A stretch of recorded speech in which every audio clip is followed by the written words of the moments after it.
Right, people, another one sacked. Russell Martin has gone from Southampton. They're starting to fall like dominoes. Who will be next? Let me know in the comments down below.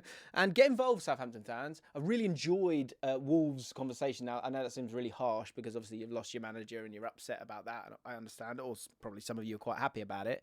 In this video, I'm going to talk about maybe the end of a couple of general ideas we have about the Premier League. And then maybe the start of a new trend.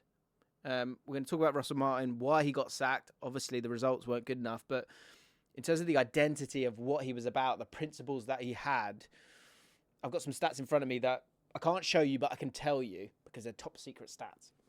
And it's interesting. It shows that all things that generally the football hipsters would really enjoy. And do I put myself in that one? Probably not. Just on the outside of a football hipster. But I think what I've got to be accepting of is new information, and I think there's a couple of things here that we've seen now with Russell Martin, and I'm slightly sad, I'll be honest, because the cynics have kind of won here. But you look at the bottom two, both losing their jobs at the weekend, and first thing I want to talk about is why the results have been so bad when some of the principles are actually things that you can be really happy about, if that makes sense. So first of all, Southampton 5 points, and the bottom line is you've conceded the goal difference being minus 25. You've actually conceded less goals than Wolves, but the fact that you've only been able to score 11 goals in this season is a bit of a disaster. Now let's get into the myth busting of Russell Martin, because it's all good and well, and this is something that we're all very shallow in this sense. It's like, I just want him to play the right way, and there's a moment when you kind of need that too, as well as the results. But I think when you're down the bottom in your first season in the Premier League, that'll only survive for so long. You have to get some points on the board by hook or by crook, and the style of play that Russell Martin was putting forward, which I thought might have a chance. A lot of my predictions, I was like, actually, I think they'll do okay. They might still go down because they might not have the quality, but I think they'll kind of hang in there. What's really kind of eroded is kind of the confidence and maybe the sort of grit's been sort of pushed away by trying to play a very, let's say, pretty style of football, for want of a better word. Because what's interesting is 11 goals. 11 goals. Is that right? 13 goals. Hang on. Where are we? Goal score. 11. Yeah. First stat I'm going to give to you. So 10 passes completed in terms of sequences. So when you've got your team and you're playing the ball and you're trying to keep the ball, possession is seen as a good thing. But Big Sam Allardyce said to me, possession without progression means nothing. Now, 11 goals, when it comes to the Premier League table for 10 plus passes per sequence, where do you think Southampton are? Southampton fans, you probably be able to guess this one. They are second in the league. Man City are first, then Southampton. Man City got 336. Southampton have got 225. To put that into comparison with teams that are playing maybe a different way, like an Ipswich, a Bournemouth, a Forest, who are down there. Forest, 87 times they've played 10 plus pass sequences. So again, in terms of the initial myth busting, possession without progression does mean nothing. And especially in the Premier League, it might be one where the concentration might go. I think Tom Lockyer spoke about this. I thought it was really interesting, where he said that in the Championship, it's just like you've got defenders making runs, and then they kind of tire themselves out. But he was playing against Ollie Watkins, and Ollie Watkins was just sort of chilling because it was about when, not just sort of like hammering it. And so maybe with Southampton, by keeping the ball, it's one where from that side of it, you give yourself a chance to kind of affect the opposition's concentration, which could lead to an opening. Whereas in the Premier League, these teams are so good that that's not working. So for them to have the second highest when it comes to that, but to be only able to score 11 goals just shows you that possession is utterly just a pointless metric. Second thing is, within that desire to keep possession, the high turnovers against and the shot-ending high turnovers against, you can guess who's going to be top here. Southampton are well out in front with 158. Now, this might be before the Tottenham game, by the way. But also, that's one thing. But in terms of the amount of high shot-ending high turnovers against, so basically you give the ball away high and it leads to a shot, in terms of being able to deal with that moment, Southampton are well out in front with 39.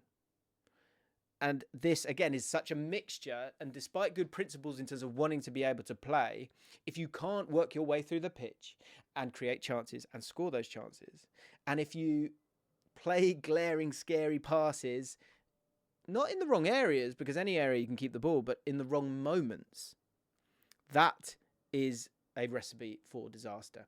And those things culminating together, you then, as I say, we were speaking about this with the Wolves video, when you that sort of erodes at the confidence of a team, you then make more bad passes, more bad decisions. You start thinking about not fucking up instead of going out and winning. And the confidence is just not there. And I think they needed a better start than they had at the start of the season. I think they had some really, really important, it's either home or away games. Maybe we can have a quick look and figure out what it was at the start of the season. They needed to sort of make it a bit of a fortress at home. But that first game against 10 men, even in Newcastle, maybe could have got something else there, over them. Forest, who we now know are just a very good side. Brentford at home, which we now know are, great at home. But Southampton against the Man United to be losing 3-0 when you've got to kind of win your home games. That was it. It was those three. It was Man United, Ipswich and Southampton. Brentford's a great opportunity as well. It's actually not a tough run of games to start with. Needed a better start. But what this is the end for me, in terms of my mind, for now, is I think this idea that you can only have a plan A and not a plan B. I think you can have principles, but you have to accept. This is the two things for me. I think it's the end of one strategy, but I think the end of just possession for possession's sake, because I think we now know, especially for a team that comes up, that quality golf is so high that you've got to look after yourself and you've got to look after the goal, and if you can get that first goal, then you've got a cracking chance of winning a game, at least getting a point. And if you don't concede, at the very worst, you're going to draw. So keeping the ball away from the goal, keeping bodies behind the goal, between the ball and the goal. These are good things that are ugly, not as aesthetically pleasing at times, not as hipster. But I think when it comes to those teams that have come up, you have to play with some kind of intensity or clear structure that makes life difficult for a team that's a little bit better than you. And so, as I say, I feel like this is the end of having... that's me. I feel like this is the end of having just a plan A. I think you've got to have moments where you go, look, 5 minutes, let's go long. And so I think that leads to me feeling like, in terms of going wholeheartedly down one road, there has to be an acceptance of game state. It has to be. I think the question for me to you guys is that when you have this clear philosophy, if you go back on that in any way, does that, again, the use of erode again, does that erode the power of your message? For me, I actually think smoke and mirrors are okay. Smoke and mirrors can be a good thing, because getting yourself over the line, getting yourself a draw when you've lost 3 on the bounce, hanging in there, and ultimately picking up points regularly is all that matters if you are a team down the bottom, certainly in your first season. I think you look to progress, and I think teams like Brighton and Brentford are a really good example of that, where it's win that XG battle and then see how the luck plays out. Southampton have not been winning that XG battle by giving away silly opportunities. And Russell Martin has to carry the can for that, because it's so clearly towards the extremity of that possession-based system. But once you kind of get your foothold in the league, then you can have that little go at it. You can start to bring in the right players. You can start to sell 1 or 2 players because it's gone right. And then you can take your foot off the handbrake, take your foot off the brake, or take the handbrake off, one or the other. Okay? So that acceptance of game state, I think, when you're a bottom 6-7 team, I think it needs to be accepted. Because I don't think Southampton are miles worse player for player than Leicester City. Yet Leicester are in a much better place than they are right now. Although both, of course, got rid of their managers. So the last question I've got is, do you want another manager? Because is the overcorrection theory going to happen here? Do you want another manager that is going to play that? We're going to play, like Russell Martin would say. Or do you want to go the whole way down the other end? Do you think that's a better chance? Or obviously the obvious one is somewhere in the middle. And if so, who? I've got to say, someone needs to get David Moyes. If you want to stay up, why don't you have a manager that's been there, done it, and is still relevant because he was literally managing last year.